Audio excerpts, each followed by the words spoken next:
在这个变幻莫测的现代世界里，你是否经常感到一种难以名状的焦虑？彷佛生活像是一艘在暴风雨中失去方向的孤舟，我们每天醒来就被无数的讯息、突发的意外和无法掌控的变故所包围。这种失控感让我们感到窒息，甚至开始怀疑生命的意义究竟是什么。我们拼命地想要抓住些什么，试图用我们的意志去强行改变周遭的环境，但结果往往是徒劳无功，只留下了更深的挫败感和无力感。这就是现代人心灵痛苦的根源所在。试想一下，如果这个世界并不是一团混乱的随机事件，如果在你所经历的每一次挫折、每一次失去，甚至每一次痛苦背后，都隐藏着某种深邃而宏大的理性秩序，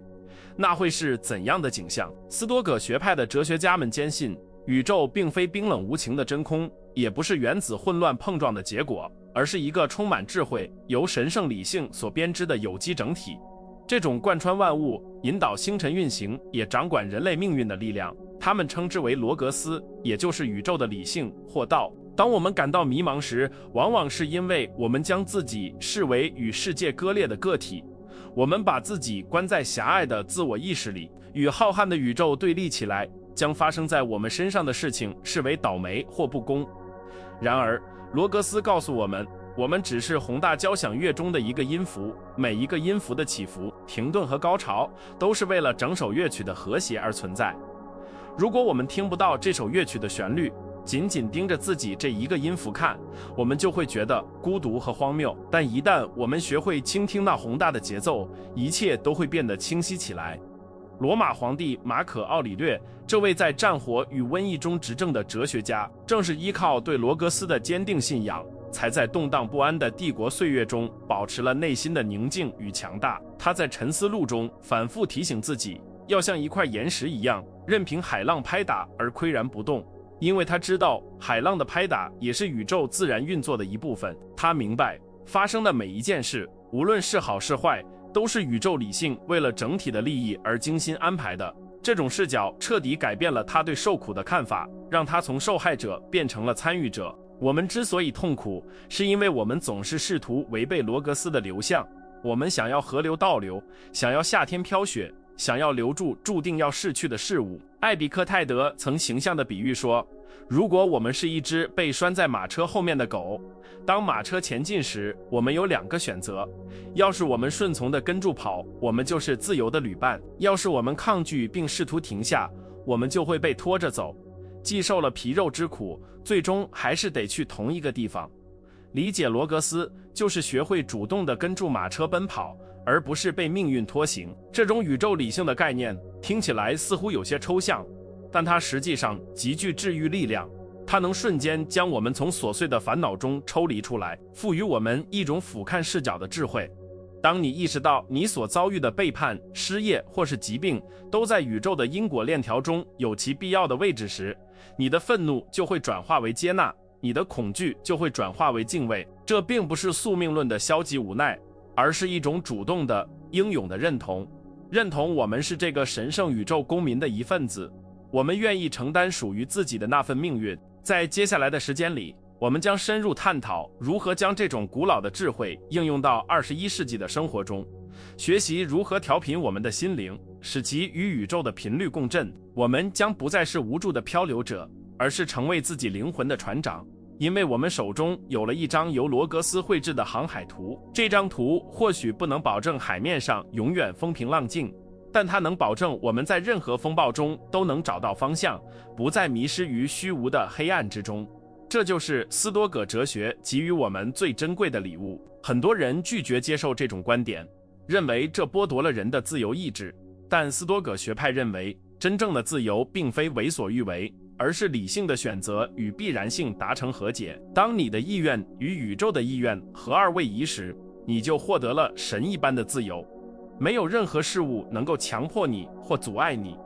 因为凡是发生的正是你所愿意接受的。这是一种极高境界的精神修炼，它要求我们放下傲慢的小我，去拥抱那个包含一切的大我。这也是通往阿塔拉克西亚及心灵绝对宁静的唯一路径。在这个视频中，我们将拆解罗格斯的3大核心运作机制，并提供具体的思维工具，帮助你在混乱的日常生活中辨识出理性的痕迹。无论你现在正经历着怎样的人生低谷，无论你觉得眼前的困境多么难以逾越，请相信这一切都不是毫无意义的随机错误。宇宙不会犯错，罗格斯不会迷路。你现在所处的位置正是宇宙演化到这一刻所需要的拼图，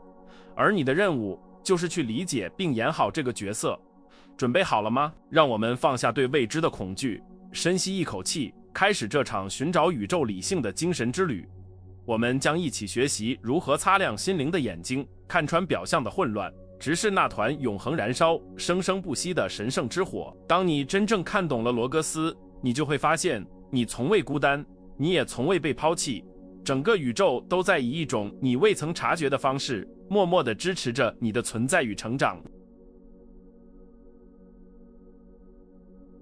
既然我们已经理解了罗格斯是统治宇宙的最高理性，那么接下来最关键的问题就是，这股宏大的力量与渺小的我们究竟有何关联？斯多葛学派给出了一个震撼人心的答案：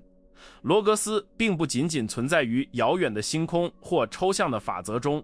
它同样存在于你的身体里。我们每个人内心都拥有一小块神圣的碎片，那就是我们的理性。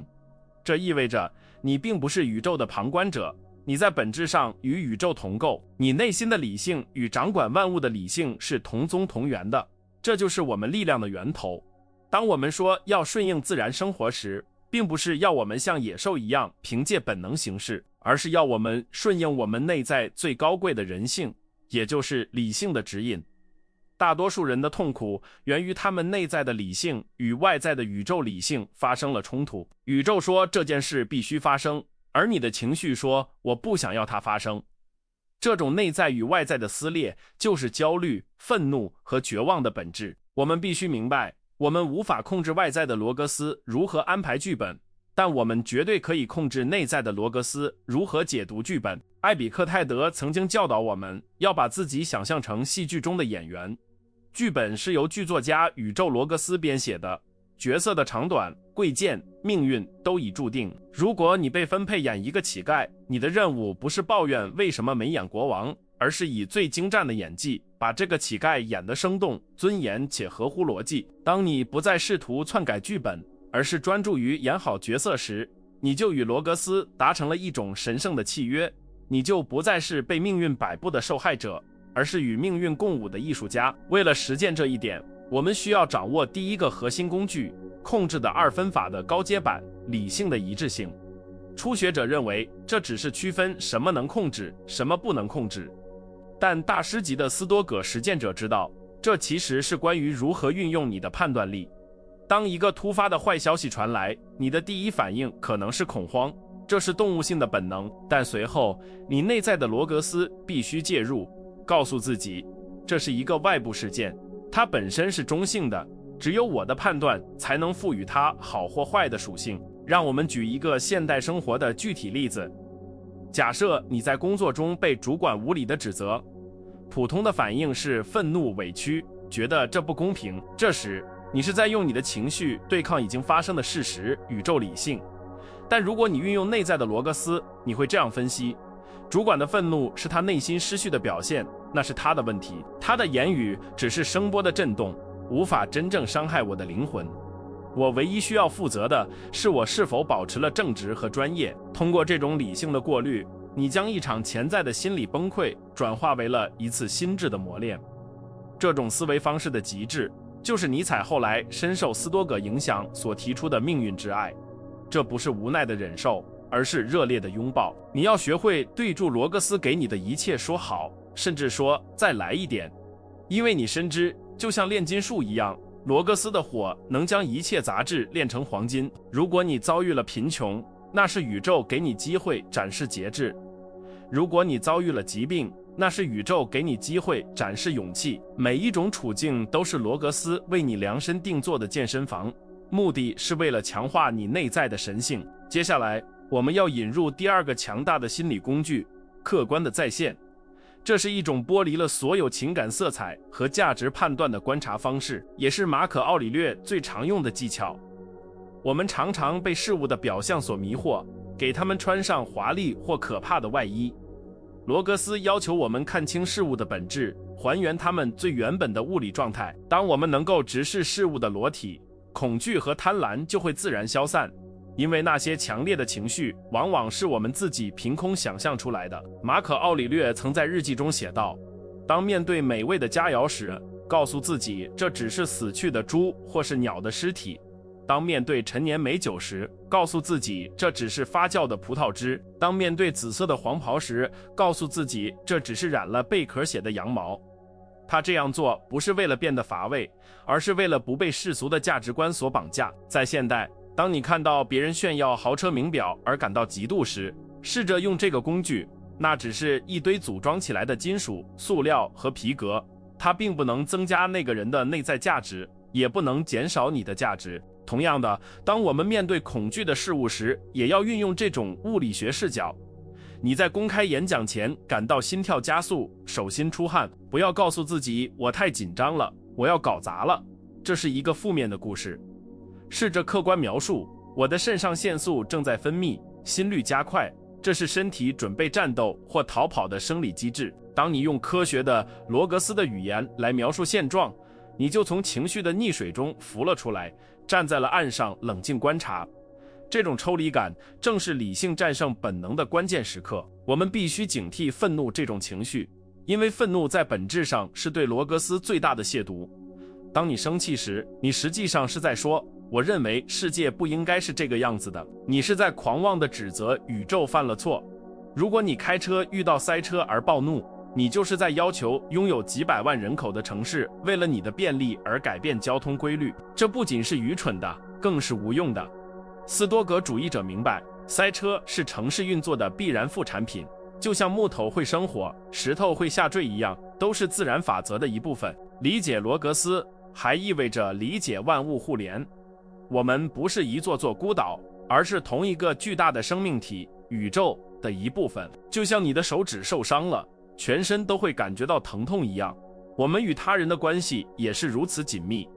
当伤害别人时，其实是在伤害自己，因为你破坏了整体的和谐。一个真正拥有理性的人绝不会是自私的，因为理性告诉他，只有整体的健康才能保证个体的存续。这就是为什么斯多葛学派强调社会责任和仁爱的原因。所以，当你下次感到孤独或被误解时，请记住，你的思维与宇宙的思维是连通的。你正在经历的痛苦，也许是为了让你理解别人的痛苦；你正在克服的困难，也许是为了给后来者照亮道路。没有任何一种经历是浪费的。在罗格斯的账本里，每一笔支出都有其收益。你要做的就是保持内心的清明，不要让浑浊的情绪污染了那份神圣的理性，确保你这个零件在宇宙这台大机器中运转良好。我们常常以为自由意味着可以随心所欲地改变环境，但真正的自由是你的心灵不再受环境的奴役。当你拥有了这种基于罗格斯的视角，你就拥有了坚不可摧的堡垒。无论外界是战争、瘟疫、经济危机还是人际冲突，你都能退回到内心的理性堡垒中，那里永远平静、有序、充满光明。这不是逃避，而是为了积蓄力量，以便更有效地应对现实挑战。试着在每天结束时进行一次罗格斯审查，回顾你今天的情绪波动，问自己，在哪个时刻我的内在理性与宇宙理性脱节了？在哪个时刻我把自己的主观意向当成了客观事实？这种反复的练习会像打磨钻石一样，慢慢去除你性格中的杂质。你会发现，原本让你暴跳如雷的小事，现在已经无法激起你的波澜；原本让你彻夜难眠的焦虑，现在变成了一种淡然的思考。这就是修炼罗格斯的力量，它不会让你变成一个没有感情的机器人，相反，它会让你变成一个情感的主人。你会依然感受到喜怒哀乐，但你不再是他们的奴隶。你会站在一个更高的维度，看着这些情绪像云一样飘过，而你，那个拥有神圣理性的观察者，永远像蓝天一样广阔而宁静。在接下来的篇章中，我们将更深入地探讨如何将这种宇宙视角应用到生死与时间的宏大命题中。现在，让我们进行一项古老而强大的精神练习。斯多葛哲学家称之为柏拉图式的俯瞰或高处的视角。请暂时闭上眼睛，想象你的意识脱离了躯体，慢慢飘向高空。你首先看到了你所在的房间，接着是你的街道，你的城市。随着你越升越高，下面的人群变成了忙碌的蚂蚁，那些豪华的车辆变成了移动的甲虫，那些让我们争得面红耳赤的边界和围墙，在云端之上都消失不见了。在这个高度，你曾经认为天大的烦恼，比如一次尴尬的对话，一笔未付的账单，或是别人的闲言碎语，突然变得微不足道，甚至有些可笑。这并不是要你轻视生活，而是要你调整焦距，看清事物在宇宙尺度下的真实比例。我们之所以焦虑，往往是因为我们把眼前的一棵树看成了整片森林，把一时的挫折看成了永恒的失败。马可·奥里略经常在营帐中做这个练习。当他想到罗马帝国的疆域在浩瀚星空下不过是一个小点，当他想到凯撒和亚历山大大帝的荣耀最终都化为了尘土，他心中对权力的渴望和对死亡的恐惧就烟消云散了。罗格斯的视角就是这种神的视角，它能瞬间冷却我们过热的头脑，让我们重获内心的平静与清明。当你被现代社会的琐事压得喘不过气时，试着调用这种视角，想象一下50年后、100年后，今天让你彻夜难眠的那个问题还重要吗？甚至还会有人记得吗？大多数困扰我们的事情放在时间的长河里，连一朵浪花都算不上。这种认知的转变会带来一种巨大的解脱感，你不再是那个被困在死胡同里的受害者，而是一个正在经历短暂旅程的永恒灵魂。你会发现，真正值得你关注的不是那些转瞬即逝的身外之物，而是你此刻心灵的品质。这才是罗格斯唯一在乎的东西。除了空间上的俯瞰，我们还必须理解罗格斯在时间上的本质，那就是变动不居。早期斯多葛学派深受赫拉克利特的影响，他有一句名言：人不能2次踏进同一条河流。宇宙的本质就是变化，罗格斯就像一条永不停歇的河流，推动着万物经历出生、成长、衰老、死亡和再生的循环。现代人巨大的痛苦源于我们对恒长的病态执着。我们希望青春永驻，希望财富永存，希望爱人永远不变，但这违反了宇宙最基本的法则。当我们抗拒变化时，我们实际上是在抗拒生命本身。想象一下，如果你试图抓住流水，水只会从你的指缝中流走，但如果你把手放平，让水流过，你就能感受到水的清凉与力量。面对失业，面对分手，面对亲人的离去，最痛苦的不是事件本身，而是我们心里那个声音在尖叫，这不应该发生，我要回到过去。但罗格斯告诉我们，变化不是失去，而是转化。没有秋天的凋零，就没有春天的重生；没有旧事物的毁灭，就没有新事物的诞生。在现代职场中，这种智慧尤为重要。当 AI 技术崛起，当行业格局巨变，许多人感到恐慌和被淘汰的焦虑。一个不懂斯多葛的人会抱怨时代变了，会恐惧未来，但一个理解罗格斯的人会知道，这只是宇宙河流的一个新弯道。他不会浪费精力去怀旧，而是会顺应这股新的流向，调整自己的技能和心态。他知道安全感不来自于环境的不变，而来自于自己适应变化的能力。你是那个冲浪者，浪越高，你越能展现技巧，而不是站在岸边咒骂海浪。我们还要学会正确看待失去。在斯多葛哲学中，从来没有真正的失去，只有归还。埃比克泰德教导我们，当你失去某样东西时，不要说我失去了它，而要说我把它还给了宇宙。你的财产、你的名声，甚至你的亲人，本来就不属于你的，他们只是罗格斯暂时托付给你保管的礼物。当托管期结束，主人将其收回，这是最自然不过的事情。如果你能抱着借用的心态去对待一切，你就能在拥有时尽情珍惜，在失去时坦然放手，心中只有感激，没有怨恨。这引出了一个关键概念：优先的无关紧要之物。斯多葛主义者并不是苦行僧，我们不排斥财富、健康和荣誉。如果罗格斯赐予我们这些，我们会欣然接受并善加利用。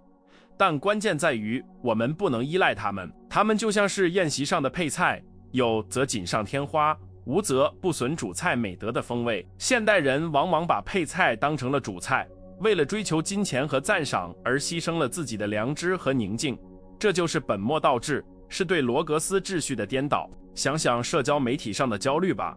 那正是因为我们把别人的看法这个无关紧要的东西看得比自己的内心还重，我们在虚拟的点赞和评论中寻求存在感，就像在沙滩上堆城堡，一个浪打来就全没了。罗格斯提醒我们，唯一的真实存在于你的行动和意图之中。你做了一件好事，这件事本身就是奖赏，不需要别人的掌声来验证。当你切断了对外界认可的渴望，你就切断了焦虑的供油管，你的心灵之火将燃烧得更加纯净和稳定。我们要建立一座星星内在的堡垒星星，这是马可·奥里略反复提及的概念。外面的世界可以战火纷飞，可以流言蜚语，可以充满背叛，但在你的灵魂深处必须有一块绝对神圣不可侵犯的领地，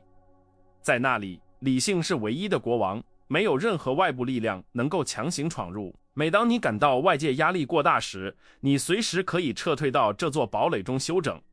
这不是逃避现实，而是战略性的撤退，是为了在混乱中找回秩序，以便再次出征。这座堡垒的城墙是由你的原则和判断力组成的。每一次你拒绝被情绪绑架，每一次你在诱惑面前选择正直，每一次你在逆境中选择忍耐，你都是在加固这座城墙。一个修炼有成的斯多葛者，他的内在堡垒是坚不可摧的，即便有人把他关进监狱，也只能限制他的身体，无法囚禁他的意志；即便有人剥夺他的财产，也无法夺走他的美德。这种由内而外的强大，才是罗格斯赋予人类的终极力量，也是我们生而为人的最高尊严。让我们把这种智慧带入具体的日常练习。下次当你遇到堵车、排队或是电脑死机这些令人烦躁的小事时，把它们当作是罗格斯给你发送的随堂测验。宇宙在问你，你看，这点小事就能打破你的平静吗？你的内在堡垒这么脆弱吗？对此微微一笑，深吸一口气，告诉自己，这只是时间长河中的一粒沙，我选择不被它干扰。通过这些微小的胜利，你正在一点点锻造出英雄般的性格。我们还必须警惕希望这个词的陷阱。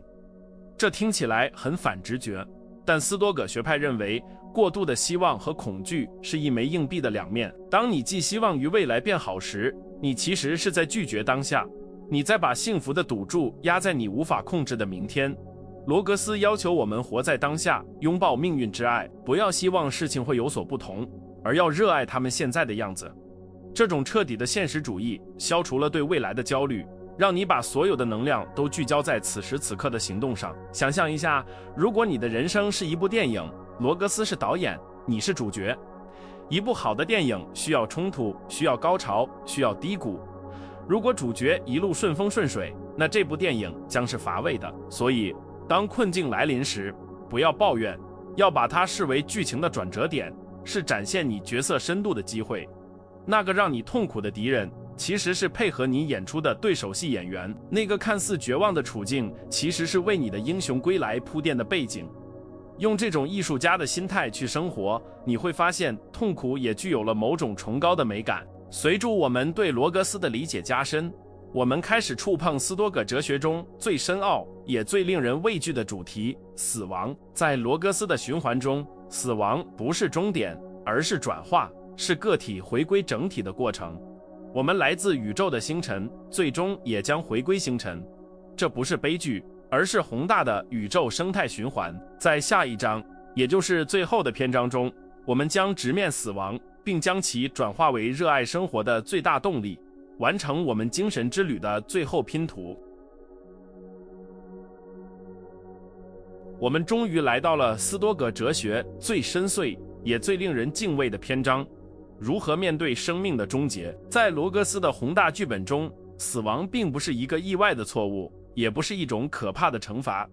它是自然法则中最不可或缺的一环。就像果实成熟后必须落下，就像太阳落下后必须升起，我们的离开是宇宙更新机制的一部分。马可·奥里略曾经深刻地提醒自己，你随时都可能离开生活，让这个念头决定你的所作所为、所思所想。这就是著名的死亡，以此为念。这句话不是要让我们陷入恐惧或虚无，恰恰相反，它是为了唤醒我们对生命最极致的热爱与珍惜。大多数人之所以虚度光阴，是因为他们活得好像自己永远不会死一样。我们把梦想推迟到明天，把和解推迟到明年，把真正的生活推迟到退休之后。但罗格斯冷峻地告诉我们，没有人拥有明天。当你意识到你的时间是严格受限的资源时，你就再也不会把时间浪费在无谓的争吵、嫉妒或社交媒体的浏览上。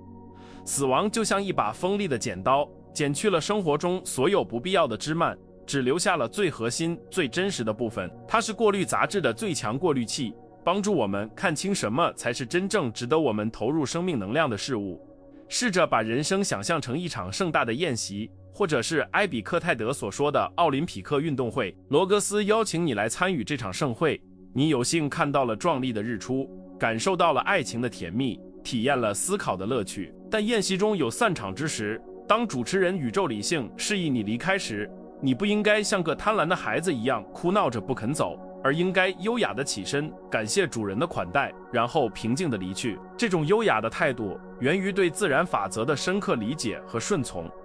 你知道你已经尽情地体验了，你没有遗憾，因为你每一个当下都活得淋漓尽致。有些人害怕死亡，是因为他们觉得那是进入黑暗的虚无，但斯多葛学派提供了一个更温暖的视角，死亡是回归。我们的身体来自于大地的元素，我们的灵魂理性来自于宇宙的神圣火种。死亡不过是这些借来的元素回归到他们原本的地方，重新参与到宇宙生生不息的循环中去。你不会消失，你会转化，你会变成滋养花朵的泥土，你会变成吹过山谷的风，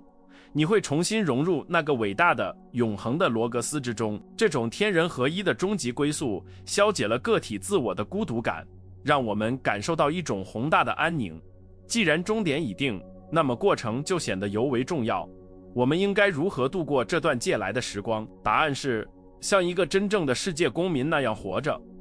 罗格斯将全人类紧密地联系在一起，我们是同一个身体上的不同肢体，一只手不会伤害另一只手，因为那样会伤害整个身体。因此，行善、互助、仁爱不仅仅是道德的要求，更是理性的必然。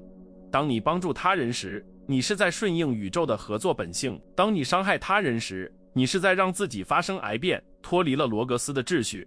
在这个短暂的一生中，只有美德和善行是死亡无法带走的财富。在这个充满不确定性的时代，许多人感到迷茫，不知道人生的意义何在。斯多葛主义告诉你，意义不在于外在的成就，不在于你积累了多少财富或名声，而在于你如何回应命运的召唤。无论罗格斯给你安排了什么角色，是显赫的领袖，还是默默无闻的工匠，是健康的幸运儿，还是与病痛抗争的斗士，你的任务就是把这个角色演到极致。伟大不取决于舞台的大小，而取决于演员的演技。当你在困境中依然保持正直，在诱惑面前依然保持自律，在痛苦中依然保持尊严，你就活出了神性的光辉。现在，让我们把这一切落实到一个具体的行动计划中。我不希望你听完这个内容后只觉得很有道理，然后继续过着混乱的生活。从今天开始，我邀请你进行早晚仪式。每天早晨醒来，在下床之前花2分钟预演你的一天，告诉自己，今天我可能会遇到无理的人、忘恩负义的人、傲慢的人，但我已经准备好了，因为我有理性的盾牌，我不会让他们的无知伤害我的灵魂。同时设定一个意图，无论发生什么，我都要与罗格斯保持一致，我要热爱发生的每一件事。每天晚上睡觉前，像塞内卡一样，对自己的灵魂进行一次温和的审查，问自己3个问题：我今天哪里做错了？不是为了自责，而是为了修正。我今天哪里做对了？为了强化正确的行为，我还有什么地方可以改进？这种持续的自我对话是你与内在罗格斯沟通的桥梁。随着时间的推移，你会发现你的焦虑在减少，你的专注力在提升，你的内心越来越像一座风暴中屹立不摇的灯塔。这不是一朝一夕的奇迹，而是日复一日的修行。我们常常寻求外在的导师和救世主，但真正的导师就在你的心里。那个能观察你的情绪，能做出理性判断的自我，就是罗格斯在你身上的显化。你不需要去深山老林，不需要去昂贵的冥想课程，你只需要安静下来，倾听那个理性的声音。他是你最忠实的朋友，他永远不会背叛你。只要你愿意听从他的指引，他就能带你穿越任何人生的高山低谷。你是自己命运的建筑师，手中的蓝图就是斯多葛的智慧。当你开始用罗格斯的视角看世界，你会发现世界变美了。那些曾经让你心烦意乱的噪音，变成了城市交响曲的一部分；那些曾经让你恐惧的变故，变成了生命河流的壮丽波澜。你不再是一个在混乱中挣扎的受害者，你是一个与宇宙共舞的舞者。你的每一个脚步都踩在理性的节拍上，你的每一次呼吸都与大自然同频共振。这就是阿塔拉克西亚的境界，一种不可动摇的幸福与宁静。这条道路并不容易，它需要勇气，需要坚持，需要与这世俗的平庸价值观进行长期的搏斗。但这是一条英雄的道路。在这个浮躁、焦虑、充满戾气的世界里，成为一个冷静、理性、充满爱与力量的斯多葛主义者，本身就是一种无声的革命。你不需要大声疾呼，你的存在本身就是一种证明，证明人类可以活得更高贵、更自由、更有尊严。你是那黑夜中的火炬，虽然微小，但足以照亮自己，也温暖他人。请记住，哲学不是挂在嘴边的漂亮话，而是灵魂的医药，是行动的指南。当你关掉这个视频，回到现实世界中去的时候，真正的考验才刚刚开始。下一次当你的伴侣激怒你时，下一次当你的老板批评你时，下一次当生活给你一记重拳时，请停下来，深呼吸，问自己，如果是马可·奥里略，他会怎么做？罗格斯希望我怎么做？在那一瞬间的停顿和选择中，你就掌握了通往自由的钥匙。不要等到生命的最后一刻才开始生活。正如塞内卡所说，生命若善加利用，其实是足够漫长的。从这一刻起，把每一天都当作是最后一天来过，把每一次相遇都当作是最后一次来珍惜。不要让恐惧阻碍了你的脚步，不要让过去的阴影遮蔽了你的阳光。你拥有现在，你拥有理性，你拥有宇宙的支持，这就足够了。去生活吧，去创造吧，去爱吧，像一个真正的斯多葛战士那样，无所畏惧，勇往直前。我们探讨了混乱的解药，内在的神圣火花，俯瞰视角的智慧，以及面对死亡的勇气。这些不仅仅是知识，它们是你灵魂装备库里的武器。现在，战斗的号角已经吹响，生活这个巨大的竞技场正在等待你的入场。不要做看台上的观众，去做场上的勇士。因为你知道，无论结果如何，只要你尽了全力，顺应了罗格斯，你就已经赢得了这场比赛。最后，我想对你说，你并不孤单。在这条追求智慧的道路上，有千千万万个灵魂与你同行。从2000年前的古罗马贤者，到今天正在观看这个视频的你，我们通过罗格斯这根看不见的线连接在一起。让我们一起努力，不仅为了个人的安宁，也为了给这个世界增添一份理性的光芒。愿罗格斯的力量永远与你同在，指引你穿越迷雾，抵达内心的彼岸。如果你觉得这段旅程对你的灵魂有所触动，如果你希望继续探索斯多葛哲学的无尽宝藏，请不要吝啬你的点赞并订阅我们的频道。这不仅是对我们的支持，更是你对这种生活方式的一种投票和承诺。在评论区告诉我，你打算如何在今天的生活中实践罗格斯？是控制一次愤怒，还是接受一个无法改变的事实？我会亲自阅读每一条评论，因为那是我们灵魂共振的声音。我们下期再见，愿理性之光照亮你的每一天。